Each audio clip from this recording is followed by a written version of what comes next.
Let me have the pleasure to welcome you here today for the Center for Global Finance Research Seminars that take place every Wednesday, 1 to 3, in which we share research work from the family of researchers around the world and policymakers, practitioners, and have that kind of dialogue on research that resonates with the policy and practice. But today we are exceptionally delighted to have one of our own, Dr. Ayse Demir, to present some work, which is a joint work with the Dr. Artur Semeyutin. So Ayse has actually established herself, so quickly and powerfully in the research arena in economics and finance in a very short time. Until recently, she was a postdoctoral research fellow under the Inclusive Finance Research Project here at SOAS during 2017 to 2020. And then she landed a lectureship at University of Coventry University, where she is now. And she received her postgraduate degrees, her MSc and PhD in economics from the University of Leicester, working with the Professor Stephen Hall. And so has indeed demonstrated all manners of econometric competency and handling issues in finance and economics, as well as development. And the co-author, who is also here, Dr. Artur Semeyutin, is in the Department of Accounting, Finance and Economics at Huddersfield Business School. Indeed, you are most welcome to be able to make it able to join us and participate in this presentation. They are looking at a way of reimagining the finance literature, and takes one of the popular concepts of trust and cast it in a new light of going beyond a trust to a confidence. And they're building on some area work that Ayse did here at SOAS, but also bringing in perspectives of financial literacy and so forth. And so we're delighted also to have one of the international well-known persons in the area of trust, especially at the organization level, Professor Reinhard Bachmann, whom I was saying hello to earlier in the audience, and we possibly hear from him later after the presentation, because his exceptional view on trust, these are the views that helped to start this new dimension on a confidence, building on trust, going into confidence, and this is where the work is. So without much ado, let me give an opportunity to Ayse and Artur to share with us their interesting research. So Ayse, the floor is yours. Okay, let me share the presentation. Yes, please. So, good afternoon, everyone, and thank you very much for joining this seminar today. And today I will be talking about our work titled, Do Financially Literate Individuals Have More Confidence in the Financial System? This is a joint work with Artur and Alper, our colleagues from Huddersfield University. And actually, this is a work in progress, so your comments and suggestions are very welcome. This is the broad outline of this presentation. We will start with a short survey, and then we will talk about the background of this work.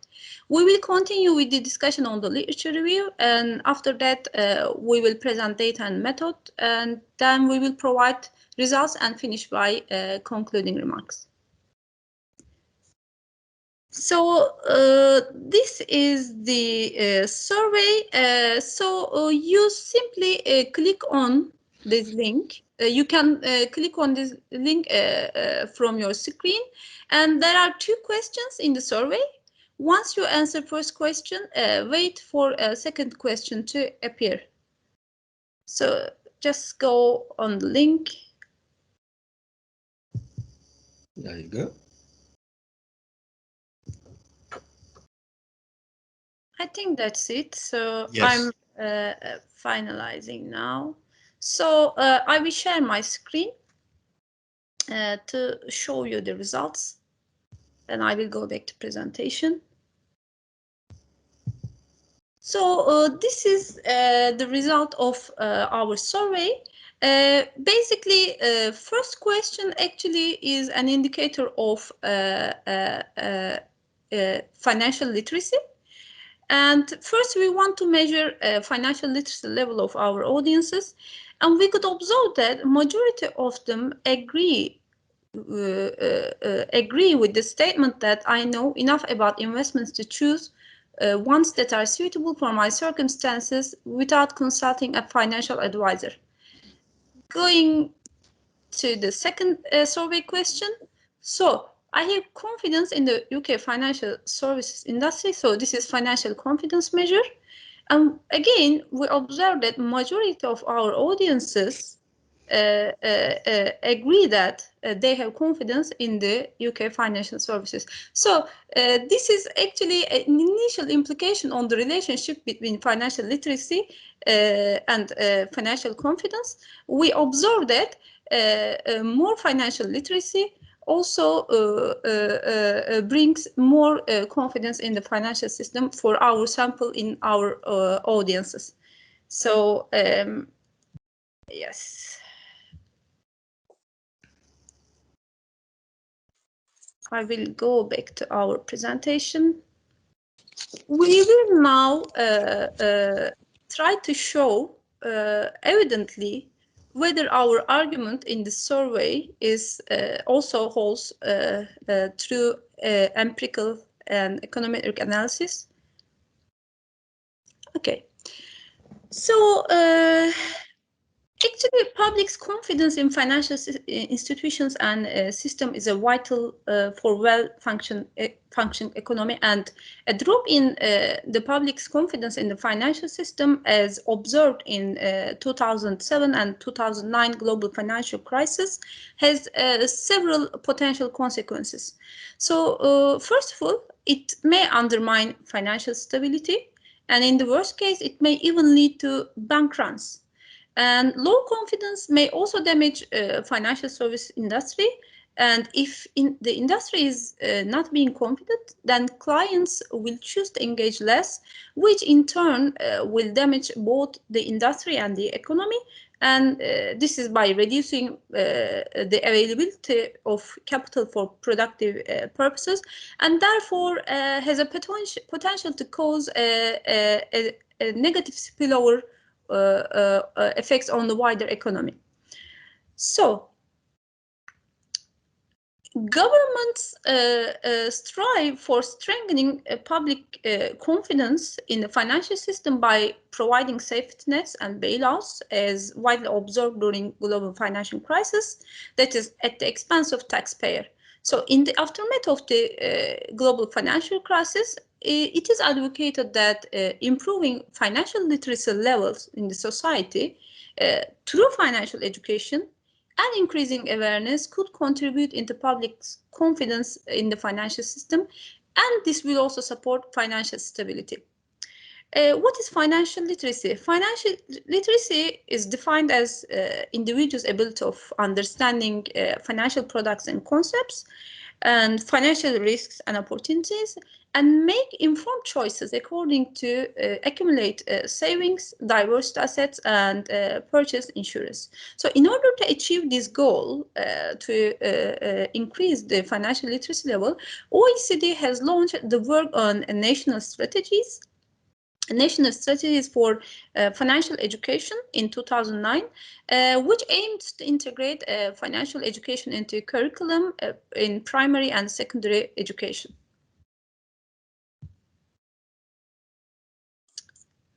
Literature review.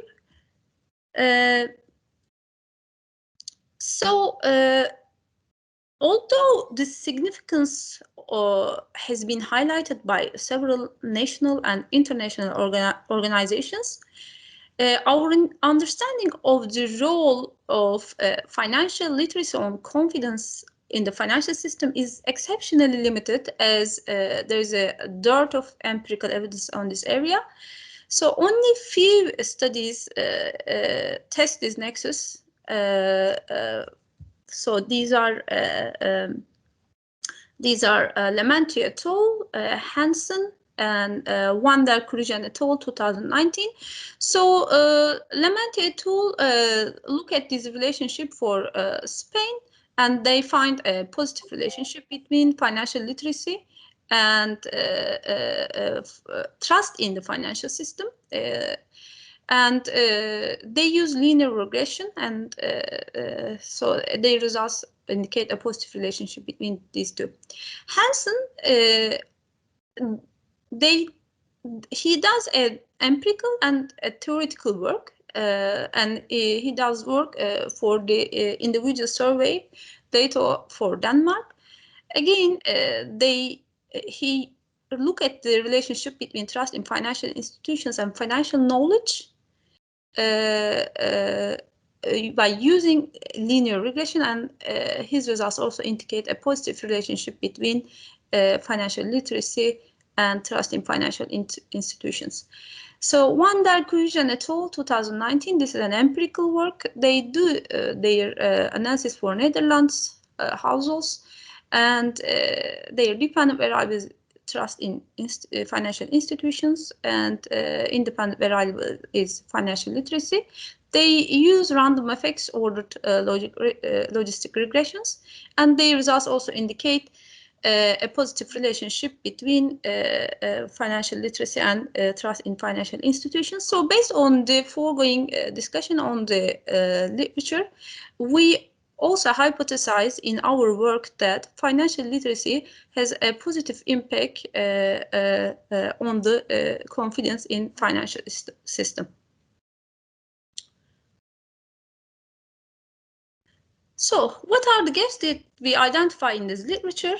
So the existing literature on financial literacy and trust in the financial system do not take into account endogeneity that may arise between financial literacy and financial confidence. It may well be the case that financially confident people could be more motivated to increase their financial literacy level. So this may also create a reverse causality and endogeneity problem. So majority of these studies use a survey question: do you have trust or confidence in financial system? But denote this variable as trust in the financial system. However, trust and confidence are two different concepts. So the UK is also another country among which there have been many regulations to improve both financial literacy and financial confidence. However, so far there is no investigation has been made to analyze the nexus between these two variables.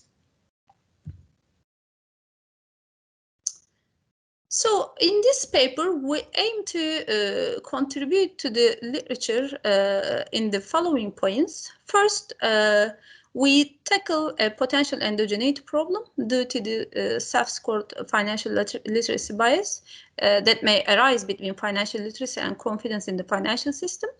We do this by using instrumental variable models. So this issue has not been addressed in the previous literature.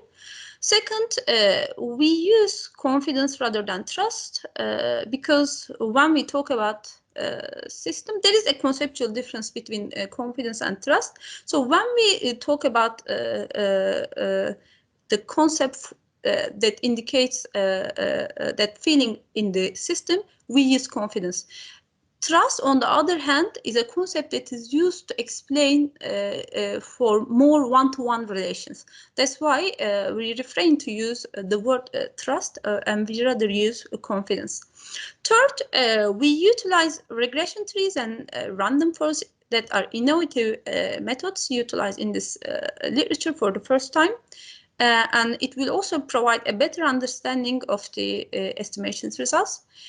And fourth, using a more detailed educational level variable in comparison to previous studies, we provide a new empirical evidence between educational attainment and confidence in the financial system.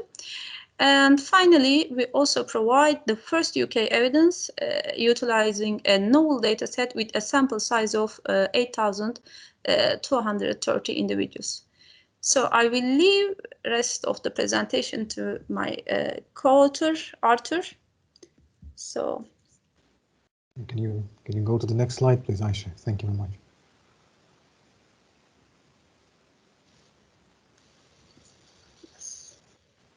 Yeah, so I would like to point out that, I probably have to apologize for my ignorance, but Ayse is more expert in financial literacy context than I am, and I'm probably the person who was trying to put this data set together and running certain models, so if you will, I am the mechanic, not the driver. Yeah, so essentially the model is quite standard. We are going to use simple least squared methods. We will also try to construct, instrumental variable regression to stage least squares, to make it probably even more simple. We will try to look into ordered probit model, IV version of this ordered probit model as well. We'll look into regression trees, essentially. I will interpret regression trees because essentially it is recursive partitioning algorithm and so on and so forth. But, the model is quite standard. I also would be open about, our main worry about the paper is that the way we address the endogeneity for financial literacy, and I wouldn't say that, it's partially, of course, it's partially our fault because we are doing this research, but I would like to highlight that the way the survey has been designed by Finance Conduct Authority in the United Kingdom, we are simply lacking really good instruments for financial literacy, and that was the main struggle. So essentially, we try to model financial confidence. We have some control variables, and we try to, construct some instruments for financial literacy. Yeah. So can you go to the next slide, please, Ayse? And please stop me because I tend to speak relatively fast, and if you are not comfortable, I'm quite happy, Yeah, so when we talk about the data, we use financial life survey data conducted in 2017 by Financial Conduct Authority. It has technically almost 13,000 observations, but after accounting for missing responses and I don't know type of responses, we are ending up with slightly more than 8,000 observations. I would say that this is probably the most I've seen in similar studies. So the scale is still quite substantial, either for any type of regression or if you will, machine learning. There's if you want to have this nice tag attached to this research, probably this is also sufficient. What I would like probably to highlight is that I would like to highlight that. How to put this, probably, yeah. So this is a data for only 1 year. So essentially we are not looking into a panel, we went out technically through the internet and asked people how confident you are in the UK financial services industry. How do you think financially literate, how literate you are about financial matters, and so on and so forth. So this is not a panel. This is just, a snapshot for one particular year. And I think we're looking in 2017. All right. Yeah. So key variables of our interest, of course, financial confidence and financial literacy. Both are self-assessed, and of course, this is quite a big problem. Financial confidence is essentially in the survey. People were asked, are you confident in the UK financial services industry? And the financial literacy question was, how knowledgeable you are about financial matters. Yeah, so both are on using your own judgment type of questions. It's not uncommon that it's not only we who face this type financial literacy question in the survey and financial confidence. You know, it seems that several studies as well as Kruisen and Chupak, I think, similar self-assessed. You know, they have also similar self-assessed financial literacy variable. So the problem when you have a self-assessed financial literacy variable is that, you know, some people who are not really financial literate would say that they are financial literate, you know, and people who are actually financial literate can be skeptical and you know, put slightly lower score, you know, in the financial literacy response. So essentially this kind of like problem arises, and we tackle this, if you will, self-assessed bias of financial literacy with responses on pensions, investments, and mortgages. And the problem actually is here, like potentially problem, not potentially, but, you know, quite likely problem here is that, you know, these questions on pensions, investment, and mortgages, what are those questions? And questions were designed not the best, and essentially the questions were designed to what extent you agree or disagree with the statement, like fully agree, fully disagree, kind of like from 1 to 5 range we had. And questions were put out this way: I'm knowledgeable enough about pensions without financial advisor. I'm knowledgeable enough, you know, to make decisions about investments without financial advisor, and similar applies to mortgages. So my logic when I was trying to design the models was like, okay, at least, you know, if person says that I am financial literate, but responds that I don't really know a lot about pensions, we can correct that, you know. So these are pretty much our instruments. This is pretty much our financial literacy variable and financial confidence. This is the key, you know, variables in the system. Can you go to the next slide, please, Ayse? Yeah, I've talked through this. I think we can proceed to the next one. Yeah, so what do we have? We have instruments, knowledgeable on pensions, knowledgeable on investments, knowledgeable on mortgages. Again, this is unfortunately self-assessed. Yeah, we will be using this as instruments for financial literacy. We also have several, you know, control variables. We control age. We control such like a binary variable. Are you struggling to pay your bills, which we, you know, define as bill burdens. We have employment status. We have gender, financial confidence variable. Yeah, from 1 to 5, you know, 5 being more confident and 1 being least confident. Financial literacy spans from 0 to 10. Essentially 0 being no literate, and 10 being, you know, probably Nobel Prize winning finance person, something like this. Yeah. So we have household income from 5,000 a year to until 250,000 a year.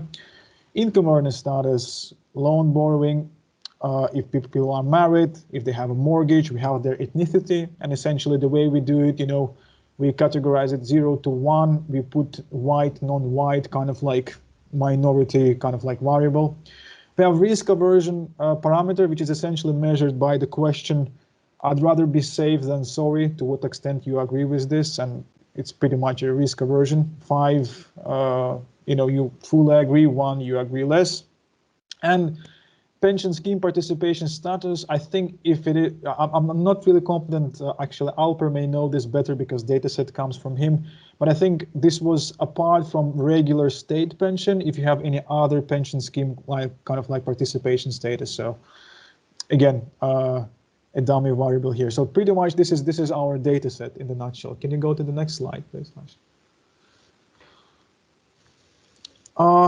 And this is essentially, we will be looking into this, I think, pretty well designed figure, because I designed it. That's why it's pretty, you know, at least for me. So essentially, we are looking into financial literacy, and we are looking into distribution of financial literacy answers for 8,250 people in the United Kingdom. And we can see that the majority of them believe that, not the majority, but I would say that sample median is, they indicated their financial literacy as 7. Yeah. So I would say we for ourselves, we define this kind of like a threshold sometimes when we explore data further. So we would, in the next slide, but don't go there yet. The next slide, we will be looking into regression trees, and for us will be sample median would kind of like be a threshold to differentiate between financial literate and not financial literate individuals in the United Kingdom. And on the right hand, essentially on the right hand side of this figure, you know, on the right panel, we have essentially, I demonstrate the relationship between financial confidence and financial literacy without kind of like making any instruments yet, yeah, without any taking sophisticated steps. So you can see that on the, let's say, if you, on the horizontal axis, we have financial literacy from 0 to 10, and we have financial confidence on the vertical axis. And financial confidence here, I made it essentially a binary variable, taking 0 for not financially confident, those who answered 1 or 2, yeah, and 1 being financial confident, those who answered essentially 4 and 5 for financial confidence. You know, from 1 to 5, we had a scale in a way. And you can actually observe that as we increase their self-assessed financial literacy, we can see that the share of the sample who answered, let's say, financial literacy 10, yeah, will be also financially confident. This is in a way, because like we are operating with discrete variables and not continuous variables, correlation is not the best way to illustrate, you know, the relationship between the two. So essentially I opt out for this kind of like visual demonstration of the relationship, you know, between financial confidence and financial literacy. And we have obviously a positive relationship here. Since being, let's say, I am myself a more empirical finance person in the sense of, you know, asset pricing and risk assessment. So, you know, we like a little bit of machine learning, which will be of the next slide. Ayse, can you give us the next slide?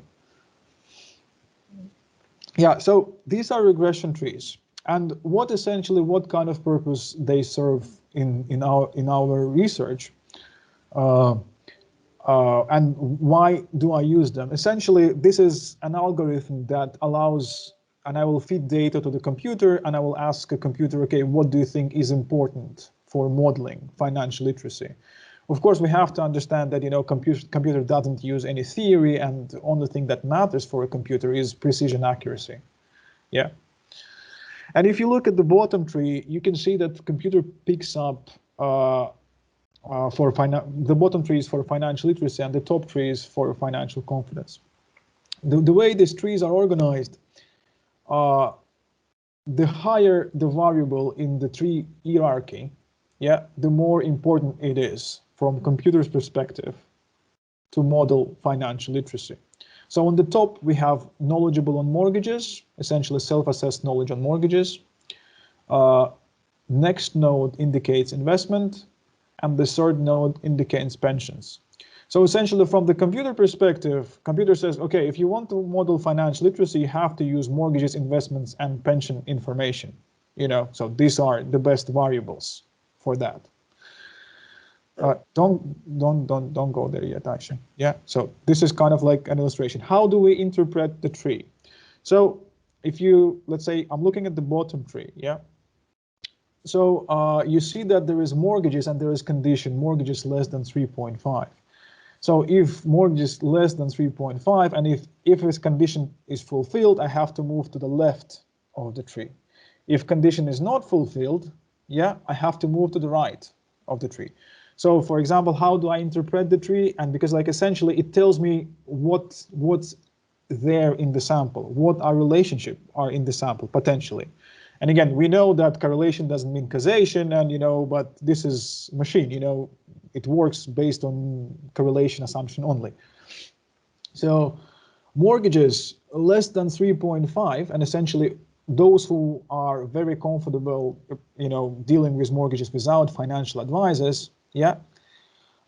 If I go to the right of the tree, I can see that this is 43% of the sample and 77% likelihood that they will be financial literate. And what do we understand here as financial literacy is being above the sample median. Essentially, they answered that they have financial literacy higher than 7. Yeah. Again, if they are not really good with mortgages, yeah, then essentially less than 3.5, I go to the left. Then I have to look into my investments. How did they reply in the investments? If they're also bad with investments, yeah, they represent 21% of the sample with 67% likelihood of not being financially literate. Yeah. So this is essentially how do we interpret the tree. And from this tree, we clearly learn that mortgages, investment, and pensions are good for modeling financial literacy. Okay, I mean, like, again, from computers view. Now, if I go to the top tree, I can see that, you know, what computer tells me, okay, for financial confidence, the most important variable is financial literacy. And in fact, what computer actually likes to tells me, you know, using this regression tree, it tells me that financial literacy is the only important variable for financial confidence. I wasn't happy with this because, you know, tree would not be really look nice as it looks nice in front of you. So I was less restrictive. So I allowed. It's not that technically I cheated a little bit, but we openly disclosed this that we cheated a little bit because we kind of like removed one of the restrictions for pruning the tree, as they call it. Yeah. So I allowed, you know, computer to be biased a little bit, but show me the patterns you see a little bit more. Take a little bit step further. So, and here, what computer gave us, and essentially this is whatever is shaded, you know, one tone. You can see that this is a little bit biased result, but computer tells financial literacy is the only thing you care when you model financial confidence. Now, so when you are not financial literate, computer tells us that, okay, you have to look at the respondent. Do they have problems paying their bills?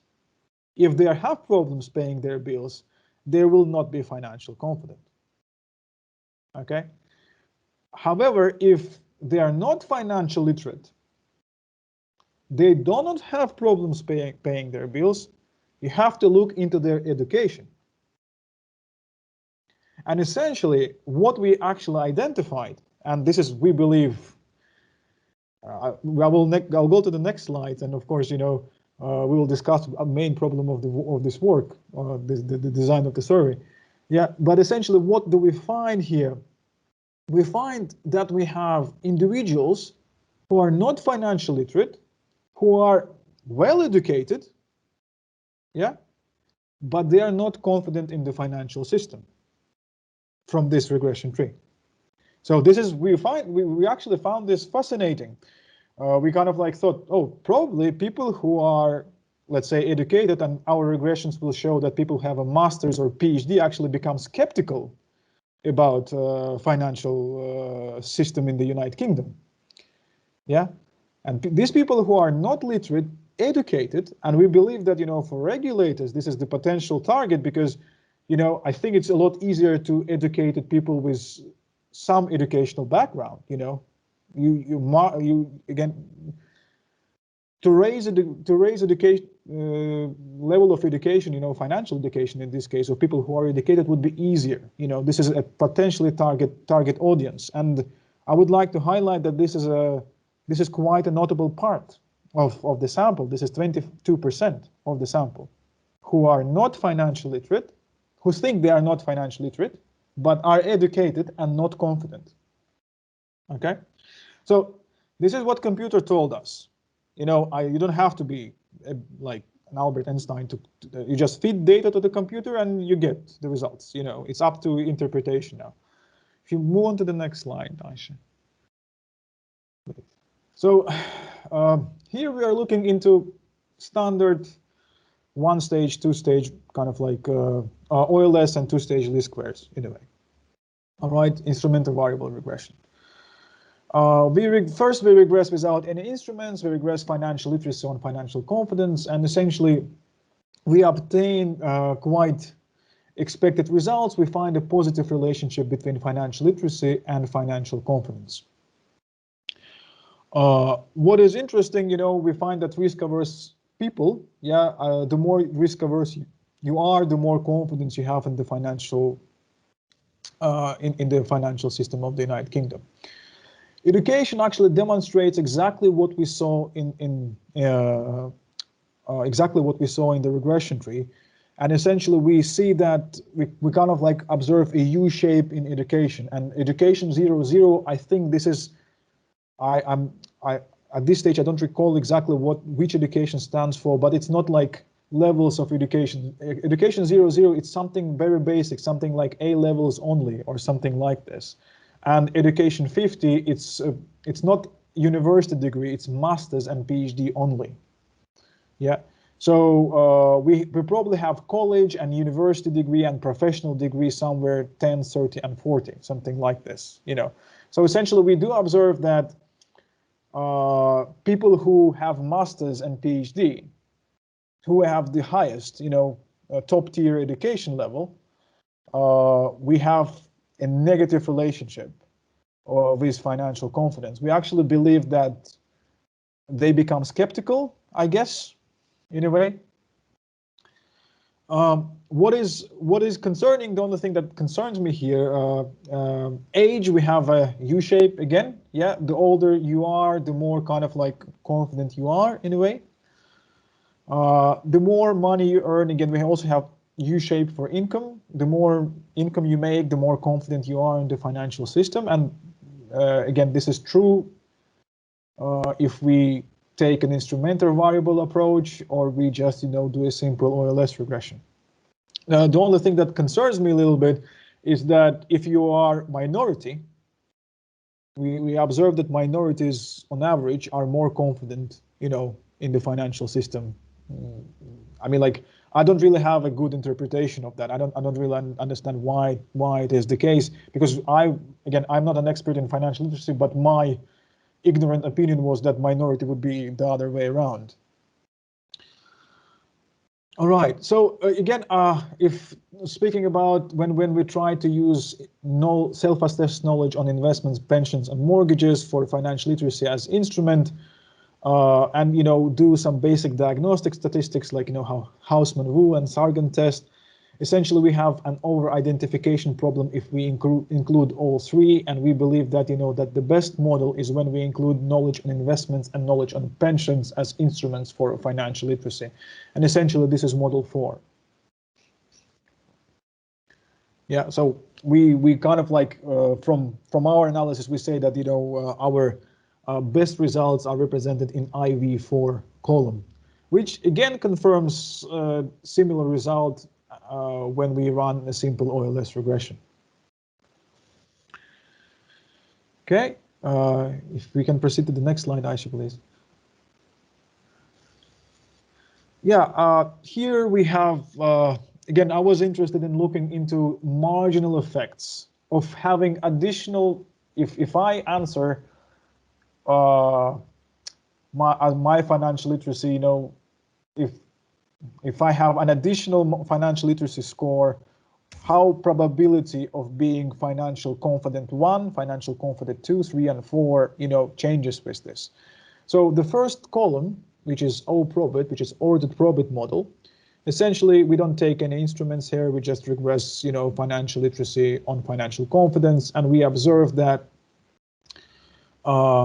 additional financial literacy score, self-assessed score, reduces probability of being least financial confident by almost 2%, 1.8%. Being slightly less financial confident by 2, being indifferent almost 0, I would say, 0.5%. Being somewhat financial confident, as 4, by 2.7%, and being the maximum value of financial confidence by 1.5%. So this is kind of like marginal effect of having additional literacy score. This demonstrates. Results are similar when we take pension and investments as instruments for financial literacy. we actually see more pleasing results, you know, because like probabilities of being not financially confident are higher, yeah, and probability of being financially confident are also higher, you know, in this case. And I also run, let's say, a combination of instrumental variable regression, where at the first stage I will do a random forest classification algorithm.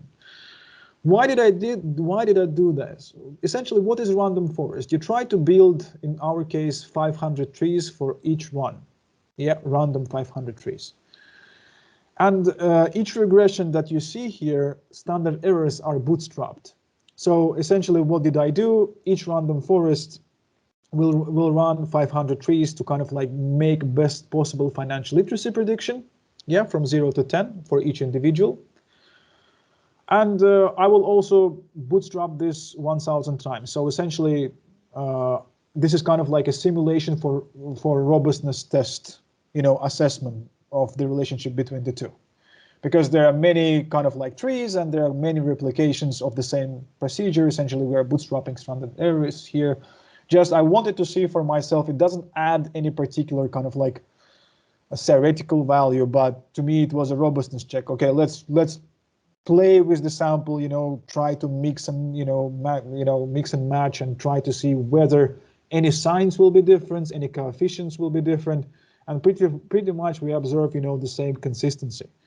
And I like in the last column, I actually didn't put any restrictions on random forest here, and I let the computer to learn and to make the best predictions computer can. And quite frankly, it was able to replicate the original regression, you know, original O-probit model, which is essentially demonstrates that, again, that random forest is doing pretty good job in classifying financial literacy. It doesn't have any additional value, but as a robustness checks, you know, for the relationship between the two, this may be useful, again, in my very humble view. And again, financial literacy is strongly significant, even using bootstrap and random forest. The relationship is quite strong, we find. If you go to the next slide, Ayse, what do we have there? Yeah, do you want to do the conclusion, Ayse? I'm not sure if I can. Okay. Yeah. In overall, as Artur has summarized, we find that higher financial literacy leads to higher confidence in the financial system. Furthermore, we show that individuals become more skeptical of the financial system when they have higher levels of education, but lower levels of financial literacy. And finally, our findings call for policies that improve financial literacy levels of the society, regardless of their educational attainment level, in order to reduce the cost of safety nets and bailouts. So, thank you. Thank you very much for having, our presentation. Thank you very much. I think I will applaud on behalf of everybody for such an exciting paper and a presentation by Ayse and Artur. It's the way the question is simply investigated in such a novel way as to be able to introduce novel measurements of financial literacy and also novel measurements of confidence, and then also being able to make it so simple in terms of specification. But when you come to the methodologies, the application of machine learning and the decision trees help a great dimension in the sense that you have the inference from the regression, but also have the inference from what the machine can be able to give us insight into.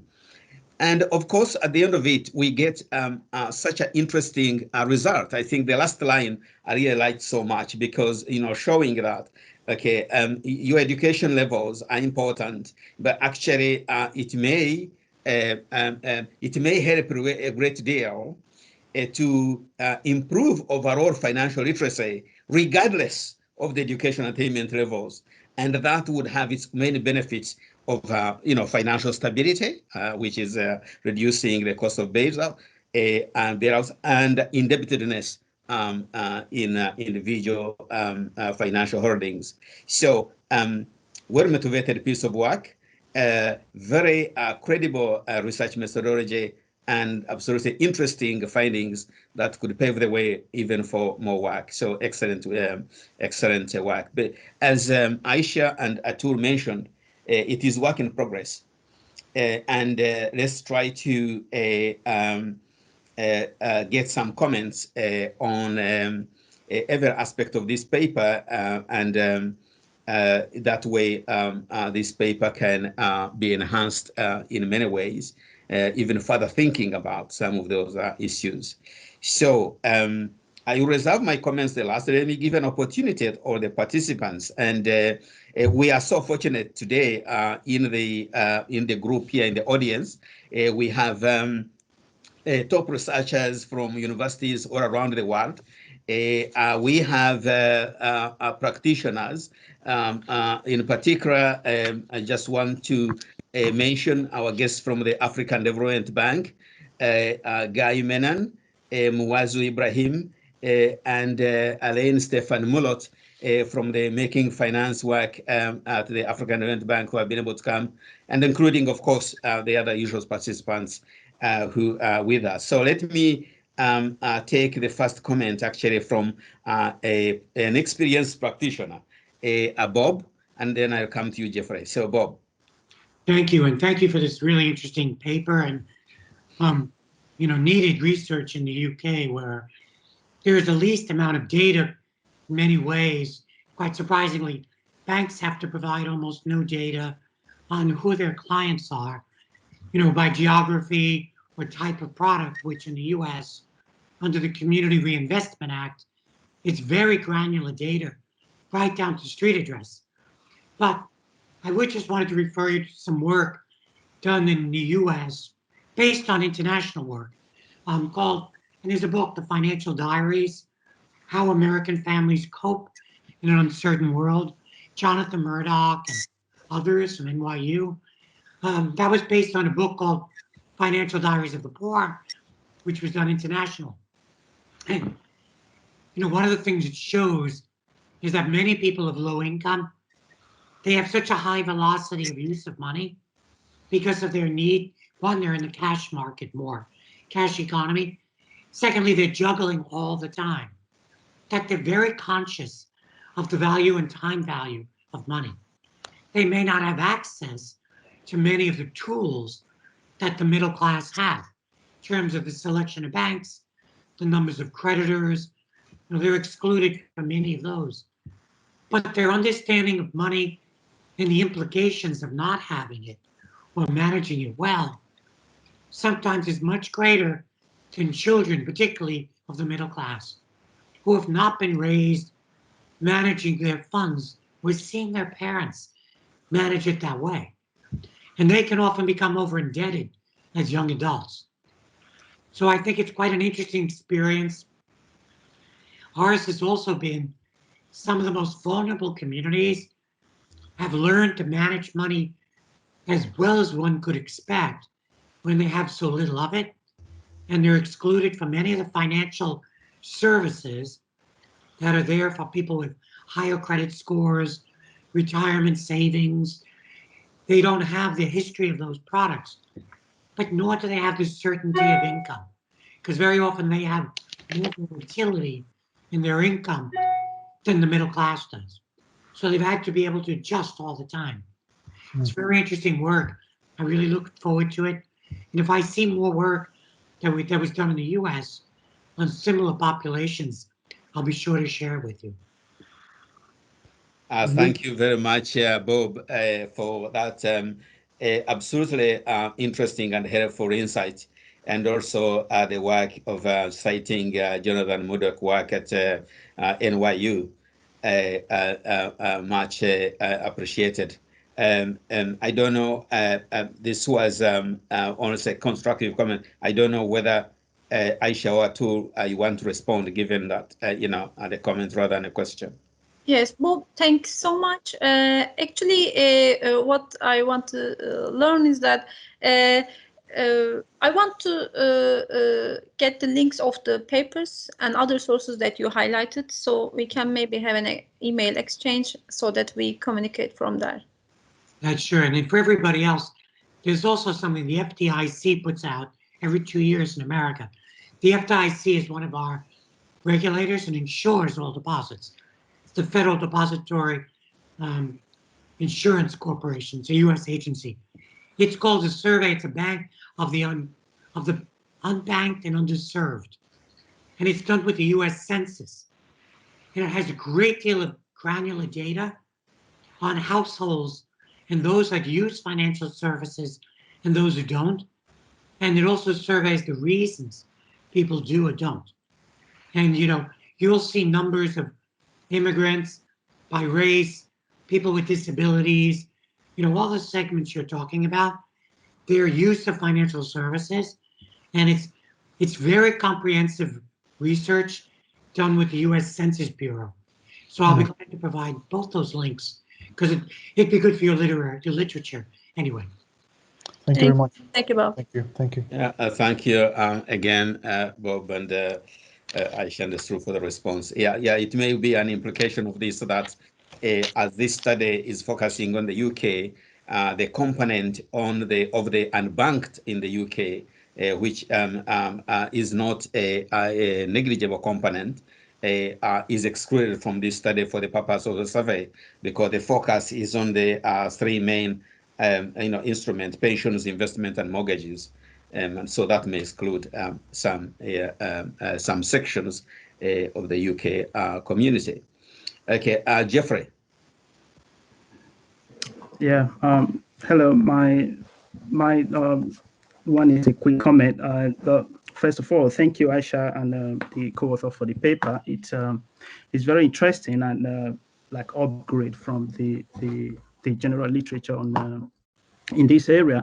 My comment is regarding your result. The why people who are more educated have a negative relationship for them. I just wanted to say there was a time I was trying to put some articles together in this area of financial inclusion, and I came across this paper. I've been trying to remember, but I can't. But one of the results or their findings is that they found similar results, but when they narrow it down, they realized that it is actually driven by IT skills, not necessarily education. They explain it further that in market with a sophisticated financial system like high fintech such as the UK, people who have more time on their mobile phones and use of gadgets are more likely to have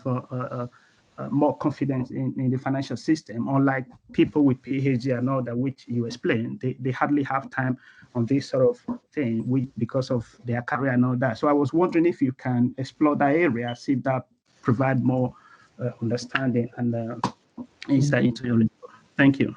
Thank you very much, Jeffrey. This is actually a very good comment. And we with Ayse, we were looking on Sunday because in the survey they also asked your ability to use internet and how often do you use internet. I mean, like we didn't go pretty much into detail, but we wanted to approximate financial literacy through the internet ability in a way as potential instrument, But because I'm not really sure how it works in the United Kingdom, but I will also, ask the Alper, professor who is working with us, who supplied the data. I found no correlation between financial literacy and internet ability at all, and like it's actually almost zero between the two. So I was like wondering, shall I include internet ability, because like sometimes you will include something and this will raise more questions, in a way. So yeah, I think what they were trying to capture in that paper was the time on gadgets, such as the time on mobile phones, because people with PhD and big career, they hardly have time to use their mobile phone and all that. But I think that's where you need to explore further rather than the spread of internet. Thank you very much. Yeah, thank you very much. Jeffrey is a shooting star, a researcher focusing on information sharing systems, and especially online information systems. So thanks, Jeffrey, for drawing on your work to shed a little light on this work. So let me invite Muwazu Ibrahim from the African Development Bank. Muwazu. Yes, thank you very much, and well done on this excellent job. It's really revealing. I just have, this is Muwazu Ibrahim, like you mentioned, from Making Finance Work for Africa in the African Development Bank.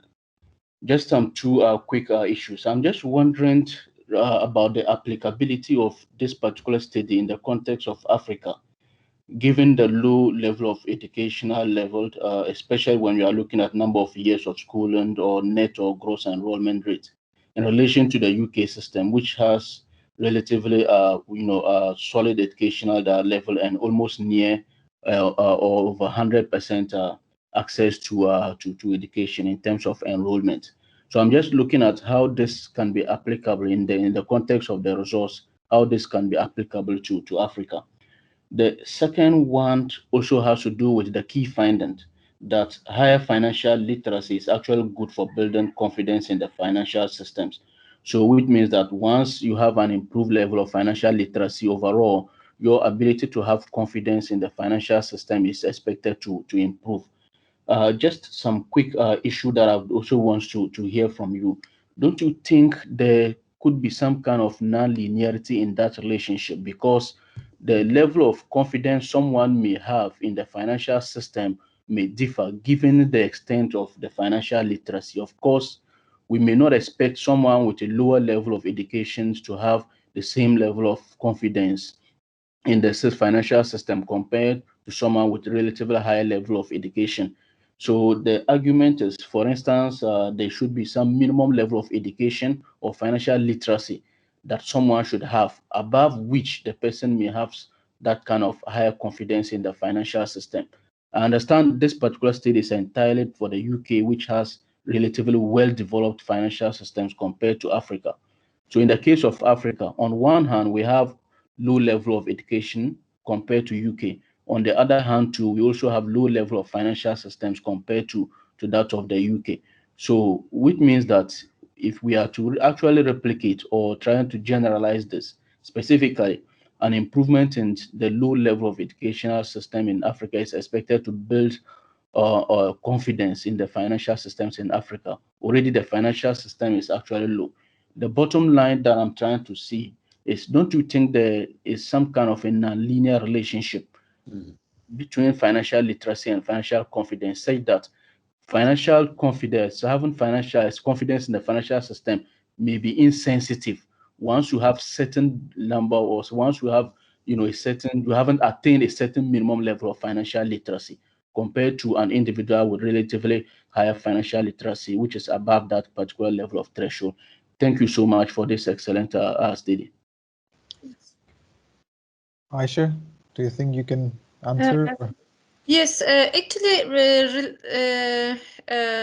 on the generalizability of our results, you are right. And even for our survey, we have some question marks on our survey questions, because these are self-scored surveys.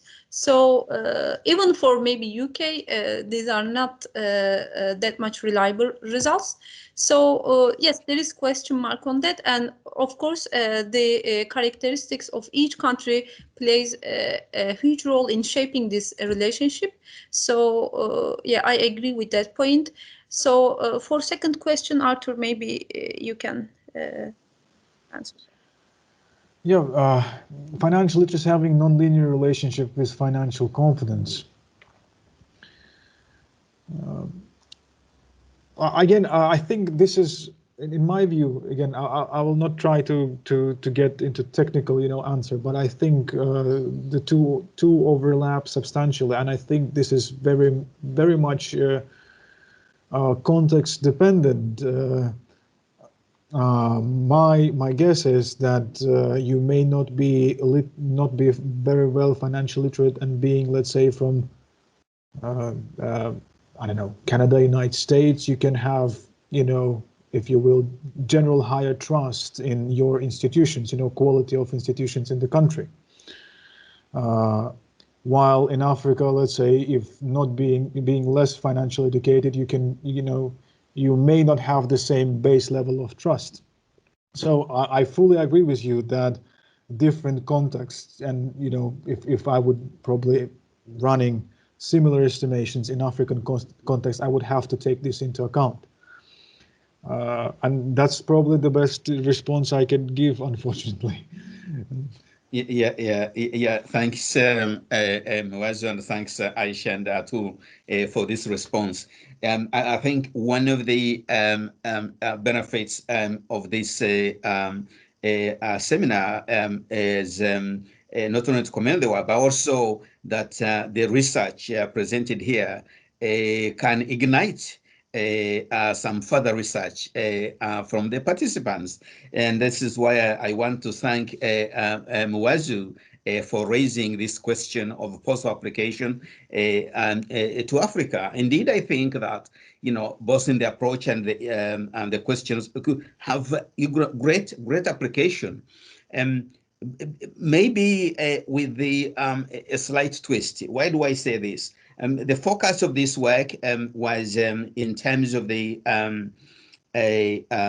financial instruments were on pensions, investments, and in which case I could interpret this as a unit trust and mutual funds, and then mortgages, which is for the housing finance. I think for Africa, if one was to do this kind of survey, one would need to put in just consumer loans. Or loans just for the kind of purpose, because it's these loans which are neither pensions or investment, neither have mortgages, where there is a high degree of indebtedness, and where there is which is a source of high default for commercial banks, aggravating the risk-taking behavior of banks, and therefore leading to, for example, non-performing loans and risk exposure, for banks, and also as an aspect of protecting consumers from excessive indebtedness. There is also a credit card, and a higher purchase loans. So I suppose, yes, it would be great to have an angle that would look at Africa, but there would be a need of slight adjustment in the kind of instruments would be looking at, and going forward. But thanks very much, Mwazu, for raising this possible extension, of the work. Okay, so we have further comments. So I will take comments from Dr. Peter Rose, and then from that Professor Reinhard Bahman. Peter is the former finance minister for Mauritius. So Peter, go ahead and share your views and comments. Thank you so much, Professor. First of all, I would like to thank Ayse and Artur. They've been doing their best to come up with a good model. Nevertheless, I'm curious to find out, has this model been tested for stability? One, if it has, what sort of comparison with other models that you use? For example, the model that you mentioned was Probit. You have used the Logit model using the same set of data. And secondly, the questions for Africa. I'm really passionate about development in Africa. But then, of course, this applies to the UK, which means that you can't go anywhere besides the UK. Because mind you, Africa is rising, and of course the financial instruments are certainly becoming known to either literate or illiterate people. So now, for example, in Kenya, you've got M-Pesa, but in the UK we don't have that, So which means that we should not ignore Africa, put it aside. I certainly agree with Artur. That we need to use a comparison also with the United States. The States is a wealth of data, and there are a multitude of financial instruments. So we need to have concrete evidence before the papers being released on the international stage. Thank you so much. So thank you so much, Peter. Artur, do you want to comment on the methodological part and stability? You are muted. You are muted, Artur. Yeah. About logit probable, initially we had a set of logit regressions which led to identical results, but I opt out for probit model because again of the normality assumption, because it's easier to interpret anyway. It's more standard, and instrumental variable probit regression is well established in the literature, while instrumental variable logit is I think less established. Because of the distributional assumptions in this case. We didn't test it for stability because, again, this is a snapshot. We don't have any time variation in the data. But I can tell you that I looked at the residuals of the modules and they look normal. And so I would say that I don't doubt about this. My biggest worry about this paper, quite frankly, is that there could have been better instruments for financial literacy. Thank you very much. And thank you. Those observations, Peter. Reinhard. Yes, great stuff. Really clear, straightforward, and taking the issues head on. So excellent. What came to my mind was a sentence which I read in Luhmann's seminal work on trust. And he said, you cannot trust the unknown. As simple as that. Very simple sentence. You cannot trust the unknown. And I think that summarizes it in the shortest version. And this is especially what educated people know and what they reflect on. And this is, I think, why you get the result that the financial literacy is really the issue and not the general level of education. Exactly. Yes. Thank you so much, Reinhard. Yeah, this is a very good comment. And it's very good that you gave the example of from Luhmann's statement that's on trust. Maybe we have to incorporate this in our conceptual analysis when we try to explain the distinction between confidence and trust. Thank you. Mm-hmm. When it comes to confidence and trust, the distinction that you make, I think, makes a lot of sense. That you say trust is for interpersonal interaction, and confidence is you have an attitude towards the system as a whole. It is also, I think, and we have when you were in at SOAS discussed about that, as you know.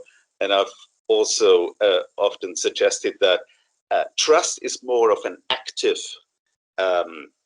decision, whereas confidence is something where you don't have to do anything. You don't have to make a decision. Either you have confidence or you don't.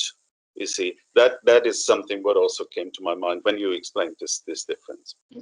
Yes. Thank you, Reinhard. Yes. Absolutely helpful, Reinhard. We're glad you could make it and shed light on that, especially highlighting that difference between confidence and trust, given that this work is focusing on confidence and therefore justifying, a departure from the trust literature, which is the growth. Thank you very much. Much appreciated. Okay, and then I can see Richard. Yeah. Hi, thank you, Victor. Thank you, Ayse and Artur. The last two interventions, the last couple of interventions raised in my mind the question of where does financial literacy come from? I mean, Reinhard is absolutely right that financial literacy and level of education, general level of education, are two different things. But I think it'd be interesting in your study to look at where financial literacy comes from, and also tying back into Bob's point earlier on about in the United States, those with less formal education, much less money, being far more financially savvy than those with a high level of education.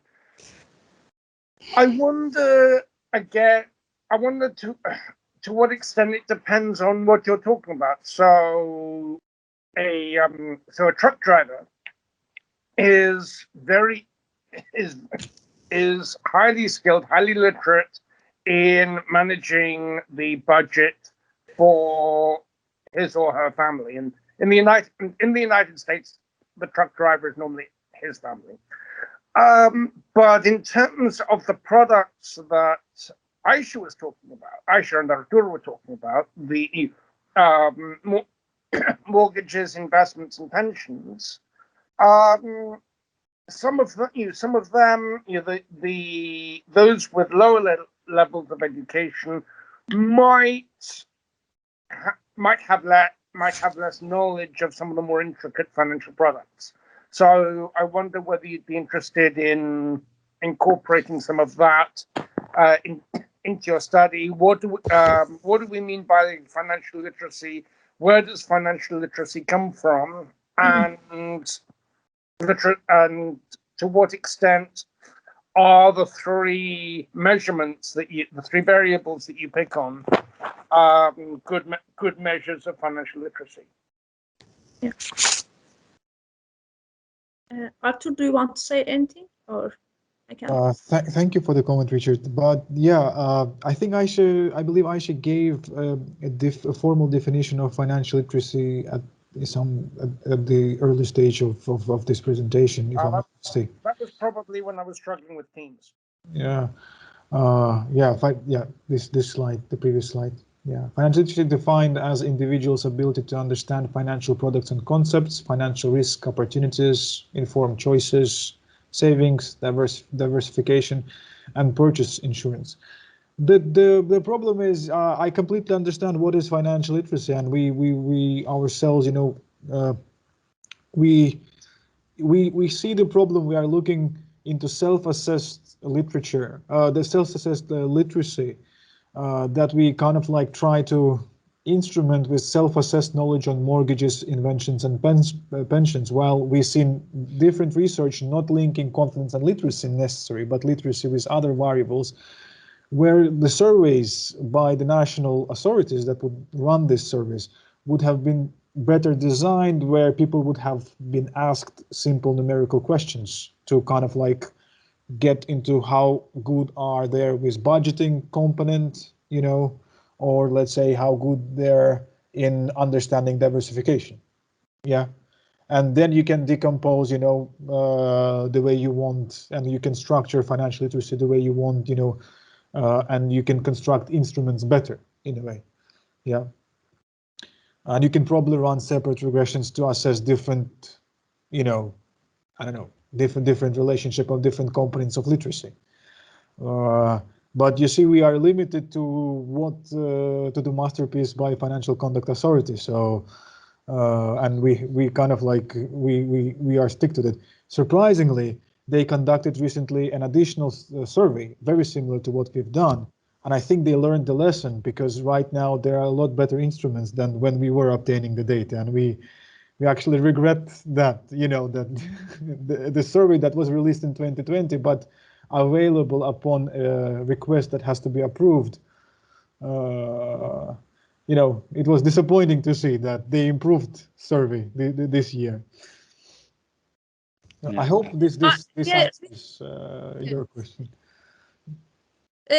Sorry, yes, Richard, also, although we did not include this in our analysis, and like what Artur said, we have data limitation, but I think for UK it may be one of the reasons that people are quite exposed to financial services, and you have to use formal financial services in every step of your purchasing. For example, when you intend to buy a house, you get in touch with an advisor, or first with the estate. Then suddenly someone from a mortgage company, they call you, oh, we want to give you advising service, and they talk about mortgage services. When you, even if you don't know how mortgage works, you have to learn because you are exposed to it. The advisor explain you how the mortgage system works, then you learn. And after that, another advisor call you and they talk about house insurance. And again, you go back and have to check what home insurance is. So this way, you become a financially literate individual. So I think being exposed to too many formal financial procedures in the UK make you financially literate. This is unavoidable in this country. So, for example, back in Turkey, you don't have these formal procedures, but you talk to estate, and estate will deal with the rest of the process. So that's why people do not need to be financially knowledgeable, financially literate. But in this country, you also need to incorporate in this process and have to have knowledge and proceed from there. So I think from my observation, this is how it works in the UK. That's why people are have to be financially literate in order to go through all these procedures in a secure way. True, although of course, in the UK you have the whole issue of tied advisors as well. If you want to buy a house, you need to get a mortgage. The bank with which you almost certainly have a bank account will be very happy to advise you on the mortgages that that they offer, and will soon follow up with an email telling you all about their home insurance. But yeah, I take your point. Yeah. So. Thanks, Artur and Ayse, for that response. And thanks, Richard, for raising those, provocative issues. In fact, it made me think about an element of a financial exclusion that may raise some of the problems related to financial literacy and confidence in the financial system. For example, in the UK, we know that individuals sometimes have to resort to loan sharks, and the loan companies which provide cater for individuals who can't go to the banks are everywhere in the high streets in every city in the UK. Where you can go and take a loan and deposit something, deposit your treasure, get a loan, and the interest rates on these are very phenomenal. Overnight you could pay almost 100% on this. Okay, so that's also kind of part of the system. But we can say that's part that is not included in the survey, but we acknowledge it's there. It's there, and there, the individuals then has no opportunity to apply their financial literacy skills and say, okay, I have a choice. I could get a loan from Bank A, or I could go to a loan shark. Okay, it's possible that that person will not get a loan from a bank. The only option is to go and get money from a loan shark and get paid 100% interest on that loan. So there are some exceptions. Yeah, I agree. And I think I was also interesting. Thanks, Artur, for highlighting those surveys that are going to be done. Maybe with time, and with time there will be repeated surveys that can give a time dimension to the data. The moment you have a cross section, it's not entirely for that's what we're working with, but maybe with time, which would be your next paper, or paper number 3 or 4, would be a kind of a time series dimension. I'm not sure the way they do the you or IFC does the the data collection system, because if individuals were identified, then you would get some longitudinal data where there is, observation of different cohorts. But that's what it is about. I think we are kind of spinning around some ideas. Sometimes we're going beyond aware of this, beyond this paper.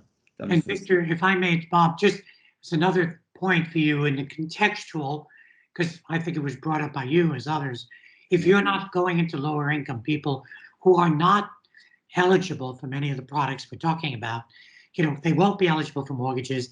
They may not even have the ID necessarily for a bank account. There is a report, the Bullard Review. It's a review of change and innovation in the unsecured credit market.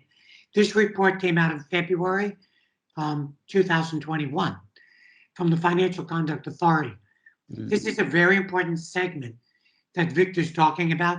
It's a very big part of the immigrant community and a lot of low-income, multi-generational British families who are actually accessing, and young middle-class kids buying on this sort of higher purchase and prepay, or you shop and pay later. Yeah. Whole segment.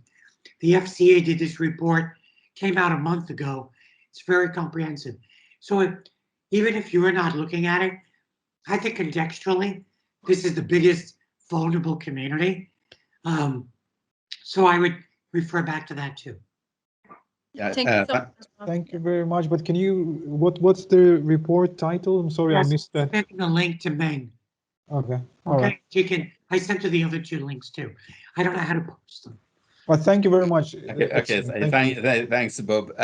Absolutely interesting. And of course, little kind of footnotes of qualifying the sample that strictly we exclude that sample. And by including that information, even if in a footnote description, you are provoking other researchers to say, okay, there is actually one way of extending this work and look into the financial exclusion dimension of the UK. Much appreciated. Okay. I think I see a hand up from Peter. Is that an old hand, or you want to come back? Hello?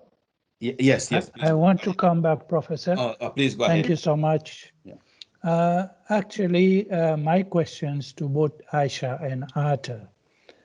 Don't forget, we've got the informal market, who most of the time should be part of the survey, because at the end of the day, they ended up in the banking system. So this is a very, very important sector for us to tap in. And it would be great also, we have a full coverage, whether you already have a bank account or not, but intended to have a bank account in the future. So this is my questions. Thank you. Thank you, Peter. I've seen several studies that try to link financial literacy to pension savings, but I think it's quite a worthwhile thing to consider. Informal market and financial literacy, and and different types of bank account. This is. Thank you very much. For this comment. Yeah. And again, Peter, this actually will again go back to the data availability. So our source, as long as our source provides an indicator for informal financial sector, then we would be able to conduct an analysis regarding that. So otherwise, we can't because of limitation on the data. Okay. Thanks very much. There is a question coming from Juliet Onyeka, another rising star as a researcher, and part of her work is cornered on the Financial Conduct Authority. Juliet. Yeah, thank you, Victor. Yeah, thank you, Ayse and Artur. Yeah, I think I found it very interesting, especially the financial life survey data. Just a few questions. One was, so did you take the financial life survey data and build your variables on that? The second point or question was, I think it's a follow-on from Richard, and he raised a good point around financial literacy, because in terms of technology, and as technology advances, financial products also become more complex. So the question then becomes, if the financial product is complex, do these financial literate individuals understand then the complexity of the terms and conditions associated with these complex financial products. Because you may be literate in that you may understand, okay, you may understand cryptocurrency, you may understand mortgages, etc. But do you actually understand the technical legal jargon behind it? Because I think that's where also a lot of individuals fall foul of the literacy component. And then finally, the cost element. Because Ayse, you said at the end that one of the objectives is for the policy element to perhaps enhance or increase financial literacy. Did you perhaps consider interjecting cost into your model? Because then you could ask the question, who should bear the cost of this financial literacy? Is it higher education, the government? Because I think that would be a good point, because I think there are discussions around financial education, but it's the cost element, perhaps, which is why we haven't seen it today. Thank you. Thank you. Thank you very much. Yes, this is data from Financial Life Survey 2017, and this is raw data provided by FCA to us. This is provided to Alper, and we, because like you see, they're really cautious who can see and what type of data can we see as researchers.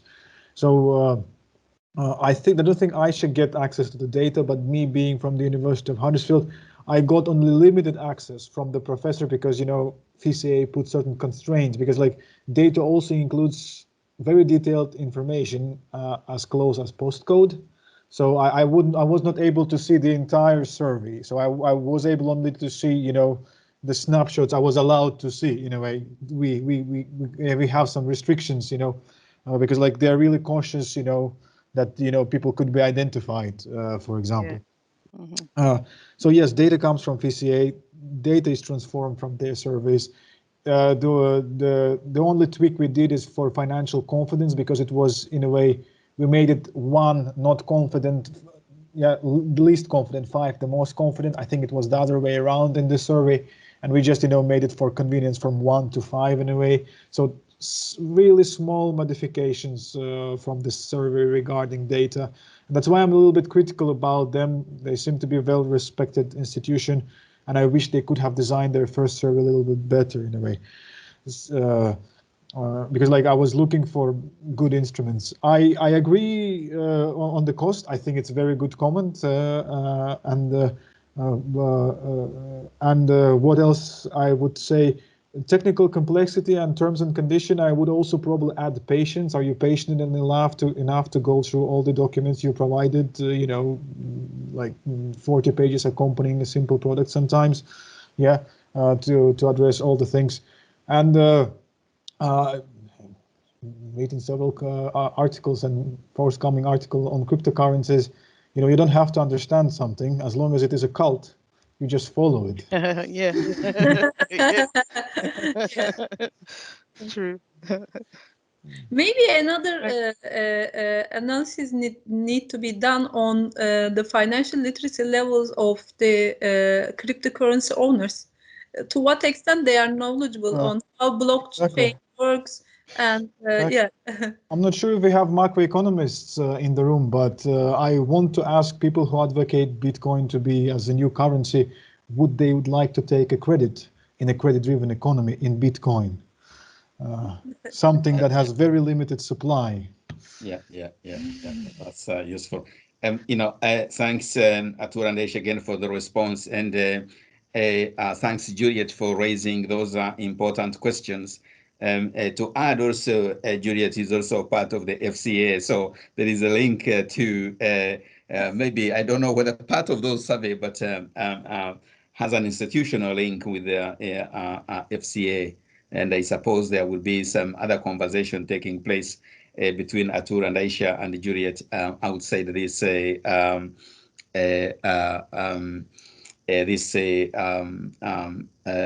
facility. Thank you indeed. There is another question from Godfrey. Hello, hi. Can you hear me? Yes, we can hear you very well. Yeah, thank you. I have a more of a I guess technical question. Please. I'm curious as to why, just as a baseline, you didn't try to do an exploratory factor analysis. Could be done. one of these, I guess they call it hierarchical scaling or cluster analysis, something like that. Yep. That's a good advice. Thank you. This could be added. Yeah, this could add value. Thank you very much. Excellent. Thank you for that taking a question, Godfrey. Much appreciated. Okay, Esme from Reserve Bank of Malawi. Esme, please go ahead. Thank you so much, Prof. And thank you so much, Artur and Ayse, for the wonderful paper. Mine is just a basic. I might have maybe missed it at a certain point, but it's why do we have to study about confidence in financial system in UK? Is it automatic that if people have confidence in the financial system, then they are able to use the products in the system? Why do we have to understand the confidence in this system? Good question. Thank you. Thank you, Esme. Yeah. So actually, this mechanism explains why we need confidence in the financial system, because if there is a drop in public's confidence in the financial system, it may potentially undermine financial stability, and it may also reduce available capital for productive users, which eventually have negative spillover effects on the wider economy. So that's why we have to ensure public's confidence in the financial system in order to ensure financial stability, productive use of capital, and the economy sustainability. Yeah, that's why we need public confidence in the financial system. Thank you, Ayse. Yeah. That's good. Oh, you want to come back, Ayse? Esme? Yes, a follow-up. I should believe that confidence is something which is not stable, which may not be stable. So at the point when you are carrying out the survey, I think if you do the same at a certain point, things should change. So I think maybe you should also look from that angle to say confidence in the financial system may not be the same over time, and what builds confidence in the financial system. Thank you very much for the comment. Yes, totally agree. But yeah, quite simply, if you're having a second Northern Rock happening, of course, confidence,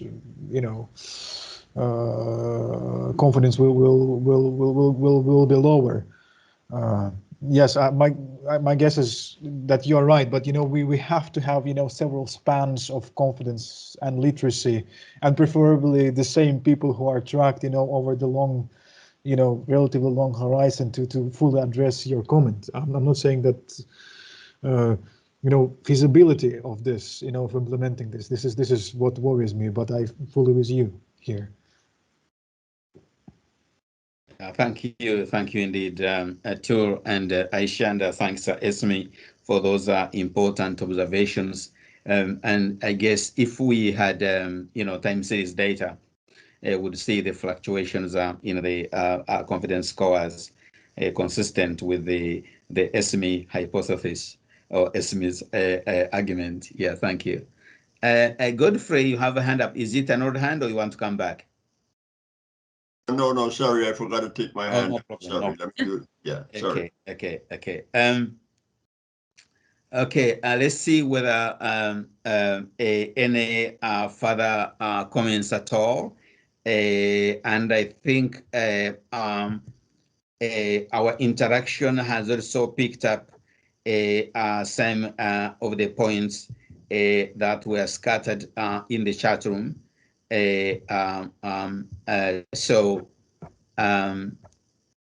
What remains for us really is to thank very much. Okay, somebody wants to come back. Peter, yeah, please go ahead. Thank you so much, Professor.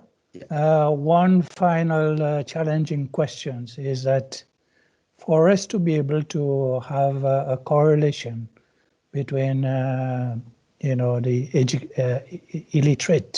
illiteracy and confidence, did you try to explore the possibility of making a test, or a co-integration test, that would have given you a better idea rather than a simple correlation test? Thank you. Thank you. Actually, we have a 1 year observation.